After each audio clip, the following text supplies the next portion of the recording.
करीब लगभग 3 साल पहले की बात है। फेसबुक के ही कुछ मित्रों ने मुझसे पूछा था, क्या आपने प्रेम पर कविताएं नहीं लिखी हैं। बड़ा अटपटा सा सवाल था। मैंने बिल्कुल साफ जवाब दिया कि भाई प्रेम पर कविताएं लिखी हैं, लेकिन अधिकांश कविताएं अधूरी हैं। और वो कैसा इंसान होगा और किस स्तर का इंसान होगा जिसने अपनी ज़िंदगी में प्रेम न किया। उसके बाद मैंने अपनी पुरानी डायरी निकाली। कुछ हाल फिलहाल की लिखी हुई रचनाएं थीं और उनमें से 10-12 कविताओं को मैं बारी बारी से पोस्ट करता रहा और उन रचनाओं को बहुत समर्थन मिला आप मित्रों का, पाठकों का। शेर तो अनगिनत हैं। अब मैं नहीं समझता कि इस तरह की कोई शिकायत होगी कि मैंने प्रेम पर कविताएं नहीं लिखी।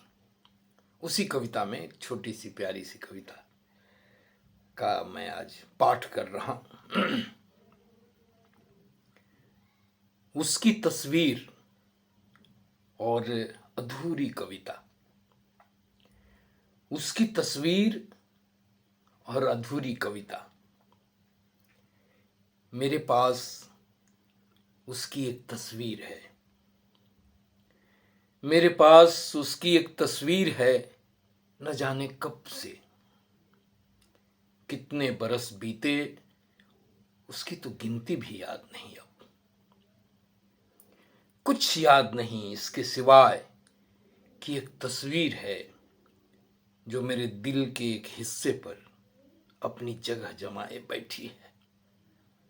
कुछ याद नहीं इसके सिवाय कि एक तस्वीर है जो मेरे दिल के एक हिस्से पर अपनी जगह जमाए बैठी है। उस तस्वीर को वहां से नहीं हटाया जा सकता।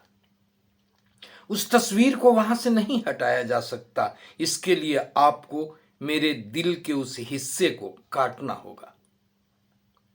मुझे खुद पता नहीं कि उस तस्वीर में आखिर क्या इतना खास है।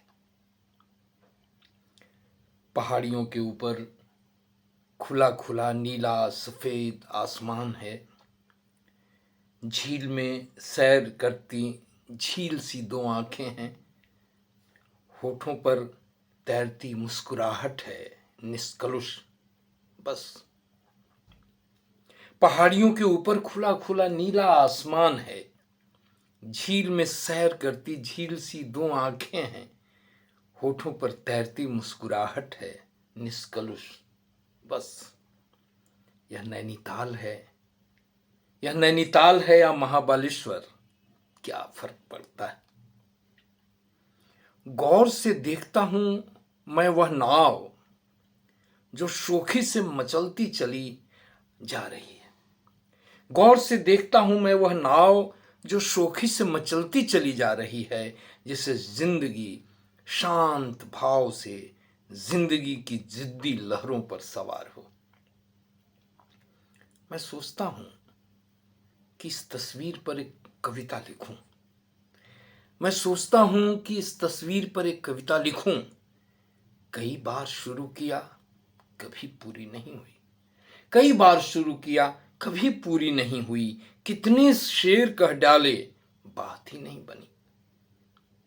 अब तो बस यही सोच उभरती है। अब तो बस यही सोच उभरती है कि अपनी भावना को कैसे बिंबों में उतारूं। अब तो बस यही सोच उभरती है कि अपनी भावना को कैसे बिंबों में उतारूं। जो खुद एक मुकम्मिल कविता है, उस पर क्या कविता लिखी जाए, क्या कविता लिखी जाए। शुक्रिया।